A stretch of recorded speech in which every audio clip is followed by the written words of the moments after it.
আসসালামু আলাইকুম। সবাইকে স্বাগত জানাচ্ছি। আমি নাসরুল ইসলাম তন্ময়। শুরুতে বিআরবি কেবল সংবাদ শিরোনাম। বাংলাদেশের সর্বশেষ গুরুত্বপূর্ণ আপডেট সংবাদে আপনাকে স্বাগত। শুরুতেই সংবাদ শিরোনাম, পরে বিস্তারিত। শুরুতেই জানিয়ে দিব, এস আলমের গাড়ি ব্যবহার দুঃখ প্রকাশ করলেন বিএনপি নেতা সালাউদ্দিন। অনিচ্ছাকৃত ভুলে এস আলমের গাড়ি ব্যবহার করার জন্য দুঃখ প্রকাশ করেছেন বিএনপির স্থায়ী কমিটির সদস্য সালাউদ্দিন আহমেদ। প্রিয় দর্শক, আপনারা জানেন বিগত কয়েকদিন আগে এস আলম গ্রুপের কয়েকটি গাড়ি ছিনতাই করে নিয়ে গেছে বিএনপির অনেক নেতাকর্মীরা। সেখান থেকে একটি গাড়িতে বিএনপি নেতা সালাউদ্দিন তাকে পরিবহনে ব্যবহার করা হয়েছিল। সেই গাড়ি ব্যবহার করার কারণে বিএনপি নেতা সালাউদ্দিন দুঃখ প্রকাশ করেছেন। এ বিষয়ে গুরুত্বপূর্ণ সংবাদ থাকবে বন্ধুরা। সম্পূর্ণ সংবাদটি জানতে ভিডিওটি না টেনে দেখতে থাকুন। এরপর জানিয়ে দিব, বিএনপি নেতা ফখরুদ্দিন আহমেদকে বহিষ্কার। সংগঠন বিরোধী কার্যকলাপে লিপ্ত থাকার সুস্পষ্ট অভিযোগে ময়মনসিংহ দক্ষিণ জেলা বিএনপির যুগ্ম আহ্বায়ক, ভালুকা উপজেলা বিএনপির আহ্বায়ক ফখরুদ্দিন আহমেদ বাচ্চুকে দলের প্রাথমিক সদস্য পদসহ সব পর্যায়ের পদ থেকে বহিষ্কার করা হয়েছে। এবারে জানাবো, প্রতীক্ষা নিবন্ধন পেলেন ভিপি নূর। ঢাকা বিশ্ববিদ্যালয়ের কেন্দ্রীয় ছাত্র সংসদ ডাকসুর সাবেক ভিপি নুরুল হক নূরের দল বাংলাদেশ গণ অধিকার পরিষদ রাজনৈতিক দল হিসেবে নিবন্ধন পেয়েছেন। ট্রাক প্রতীকে নিবন্ধন পেয়েছে দলটি। আজ নির্বাচন কমিশন ইসি সচিব শফিউল আজিম স্বাক্ষরিত এক প্রজ্ঞাপনে ভিপি নূরের দলকে এই নিবন্ধন দেওয়ার বিষয়টি জানানো হয়েছে। এদিকে স্পিকারের পদ থেকে পদত্যাগ করলেন শিরীন শারমিন। এবার পদত্যাগ করলেন জাতীয় সংসদের সাবেক স্পিকার শিরীন শারমিন চৌধুরী। সোমবার 2 সেপ্টেম্বর রাষ্ট্রপতি মোহাম্মদ শাহাবুদ্দিনের কাছে তিনি পদত্যাগপত্র জমা দিয়েছেন বলে সংশ্লিষ্ট সূত্র থেকে জানা গেছে। সাবেক প্রধানমন্ত্রী শেখ হাসিনার সরকারের পতনের 27 দিনের মাথায় পদত্যাগ করলেন শিরীন শারমিন চৌধুরী। এবার জানাবো, চাঁদাবাজির অভিযোগে ভুয়া সমন্বয়ক গ্রেপ্তার।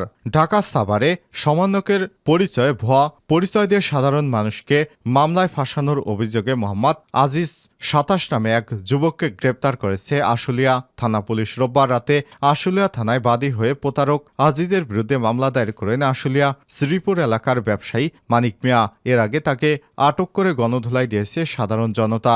গ্রেপ্তার আজিজ আশুলিয়া ধামসোনা ইউনিয়নের মধুপুর তালটেকি এলাকার মৃত চান মিয়ার ছেলে।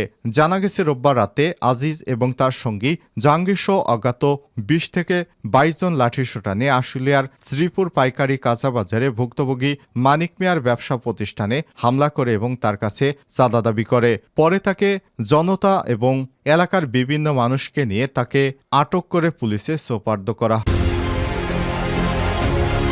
হয়। এবং সর্বশেষ জানিয়ে দিব, শিক্ষকের থাপ্পড়ে নাক ফেটে রক্তাক্ত শিক্ষার্থী হাসপাতালে। খাগড়াছড়ির পানছড়ির লোগাং বাজার উচ্চ বিদ্যালয়ের সহকারী শিক্ষক আসাদন চাকমার থাপ্পড়ে গুরুতর আহত হয়ে পানছড়ি হাসপাতালে ভর্তি হয়েছেন সুজন আক্তার 15 নামে এক শিক্ষার্থী। পড়া বলতে দেরি করায় তার কান এবং গালে সজোরে আঘাত করায় ফলে ছাত্রীর নাক ফেটে রক্ত বের হয়। আহত ছাত্রী সুজনা আক্তার লোগাং বাজার এলাকার মোহাম্মদ হোসেনের মেয়ে। ওই বিদ্যালয়ের 10ম শ্রেণীর ছাত্রী। প্রিয় দর্শক, এতক্ষণ শুনছিলেন সংবাদ শিরোনাম, এবারে বিস্তারিত। তবে তার আগে বন্ধুরা অনুরোধ থাকবে এই সংবাদটিতে একটি লাইক দিন। এই চ্যানেলে আপনি নতুন হয়ে থাকলে আমাদের সংবাদটি দেখতে দেখতে চ্যানেলটি সাবস্ক্রাইব করে রাখুন, যাতে করে বন্ধুরা আমাদের পরবর্তী লেটেস্ট আপডেট সংবাদগুলো সবার আগে আপনার কাছে পৌঁছে যায়। এবারে বিস্তারিত। এস আলমের গাড়ি ব্যবহার দুঃখ প্রকাশ করলেন বিএনপি নেতা সালাউদ্দিন। অনিচ্ছাকৃত ভুল এস আলমের গাড়ি ব্যবহার করার জন্য দুঃখ প্রকাশ করেছেন বিএনপির স্থায়ী কমিটির সদস্য সালাউদ্দিন আহমেদ। সোমবার দুপুরে গুলশানে নিজ বাসভবনে এই দুঃখ প্রকাশ করেছেন তিনি। সালাউদ্দিন আহমেদ বলেন, দীর্ঘ 10 বছর পর আমার নিজ নির্বাচনী জেলায় সংবর্ধনায় অংশ নিয়েছিলাম। আমি বিমানবন্দর থেকে নেমে কোনো গাড়িতে যাব সেটা আমি ঠিক করতে পারি নাই। যারা সংবর্ধনার আয়োজন করেছিলেন চকরিয়া জেলা বিএনপির সভাপতি সাধারণ সম্পাদক ঠিক করে দিয়েছে। এ সময় তিনি বলেন, বিমানবন্দরে নামার পর আমাদের নেতাকর্মীরা বলছে এই গাড়িতে উঠেন।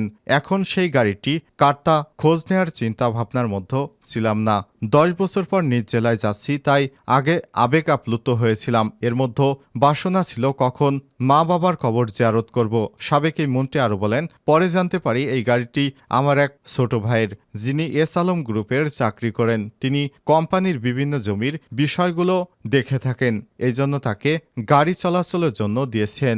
বিএনপির এই নেতা বলেন, আমি এস আলম কোম্পানির গাড়ি ব্যবহার করেছি। এটা নিয়ে গণমাধ্যমে রিপোর্ট হওয়ার পর দেশবাসীর মধ্যে একটা প্রতিক্রিয়া দেখা দিয়েছে। আমি যদি অনিচ্ছাকৃতভাবে দেশবাসী এবং কারো মনে কোনো কষ্ট দিয়ে থাকি তার জন্য দুঃখ প্রকাশ এবং ক্ষমা চাচ্ছি।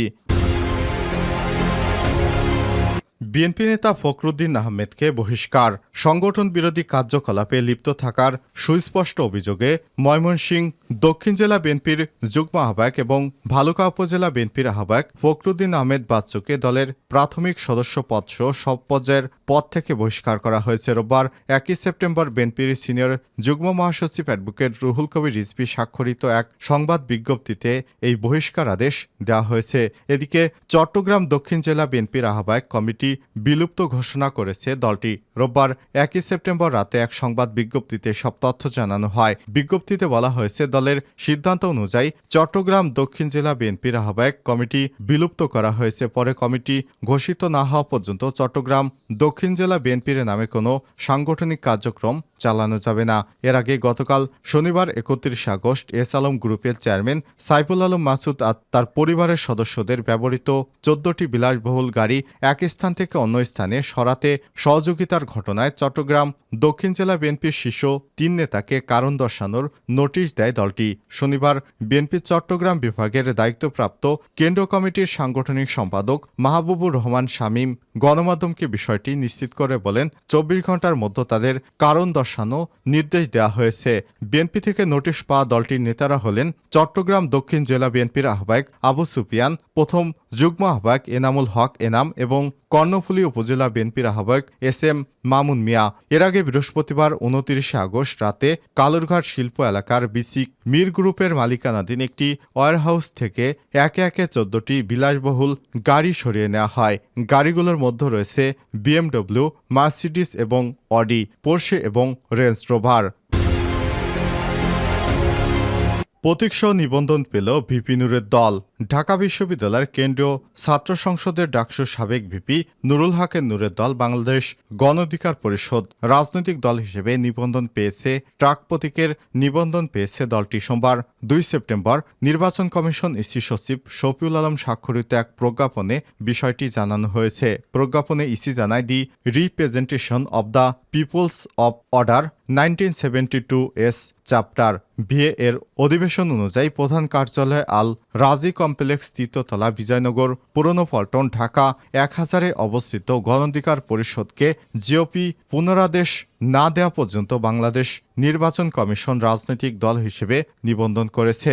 দলটির জন্য ট্রাক প্রতীক সংরক্ষণ করা হয়েছে এবং নিবন্ধন 05-1 তারিখ 2 সেপ্টেম্বর 2024। স্পিকারের পদ থেকে পদত্যাগ করলেন শিরীন শারমিন।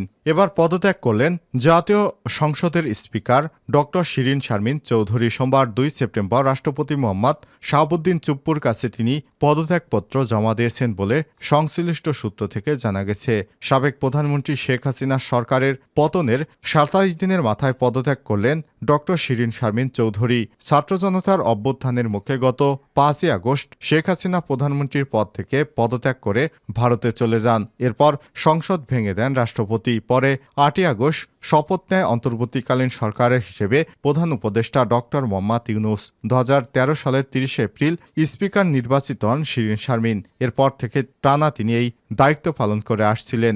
গত 7 জানুয়ারি বিএনপির নির্বাচনে আওয়ামী লীগ জয়ী হয়ে সরকার গঠনের পর শারমিন চৌধুরীকে আবার স্পিকার নির্বাচিত করে শেখ হাসিনা সরকার।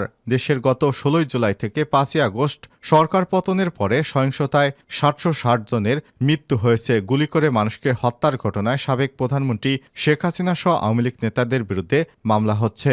ডক্টর শিরীন শারমিন চৌধুরীর বিরুদ্ধেও মামলা হয়েছে। রংপুরে গুলিবিদ্ধ হয়ে স্বর্ণ শ্রমিক মুসলিম উদ্দিন 38 নিহত হওয়ার ঘটনায় 27 আগস্ট শিরীন শারমিন চৌধুরীর সাবেক বাণিজ্যমন্ত্রী টিপু মুন্সি সহ 17 জনের বিরুদ্ধে হত্যা মামলা দায়ের করা হয়েছে। ডক্টর শিরীন শারমিন চৌধুরী রংপুর 6 আসন থেকে নির্বাচিত হয়ে সংসদ সদস্য হয়েছিলেন। চাঁদাবাজির অভিযোগে ভুয়া সমন্বয়ক গ্রেপ্তার। ঢাকা সাভারে সমন্বয়কের ভুয়া পরিচয় দিয়ে সাধারণ মানুষকে মামলায় ফাঁসানোর অভিযোগে মোহাম্মদ আজিজ ২৭ নামের এক যুবককে গ্রেপ্তার করেছে আশুলিয়া থানার পুলিশ। রোববার রাতে আশুলিয়া থানায় বাদী হয়ে প্রতারক আজিজের বিরুদ্ধে মামলা দায়ের করেন আশুলিয়া শ্রীপুর এলাকার ব্যবসায়ী মানিক মিয়া। এর আগে তাকে আটক করে গণধোলাই দিয়েছে সাধারণ জনতা। গ্রেপ্তার আজিজ আশুলিয়া ধামসোনা ইউনিয়নের মধুপুর তালটেকি এলাকার মৃত চান মিয়ার ছেলে। জানা গেছে রোববার রাতে আজিজ এবং তার সঙ্গী জাহাঙ্গীর সহ অজ্ঞাত ২০ থেকে ২২ জন লাঠিসোঁটা নিয়ে আশুলিয়া শ্রীপুর পাইকারি কাঁচা বাজারে ভুক্তভোগী মানিক মিয়ার ব্যবসা প্রতিষ্ঠানে যান। এ সময় তারা নিজেদের সাভার আশুলিয়া এলাকার বৈষম্য বিরোধী ছাত্র আন্দোলনের সমন্বয়ক হিসেবে পরিচয় দিয়ে ভুক্তভোগীর বাসায় অবৈধ অস্ত্র গুলি আছে জানিয়ে তল্লাশি করতে চায়। এতে বাধা দিলে আজিজ ভুক্তভোগীকে গালিগালাজ এবং হুমকি ধামকি দিয়ে ভুক্তভোগীর বাসায় তল্লাশি করে বাসায় কোনো কিছু না পেয়ে ৫০,০০০ টাকা চাঁদা দাবি করে এবং ৪ দিনের সময় বেঁধে দেয় আজিজ। ওই সময় এলাকাবাসীর সহায়তায় এই ভুয়া সমন্বয়ককে গ্রেপ্তার করে পুলিশে সোপর্দ করা হয়।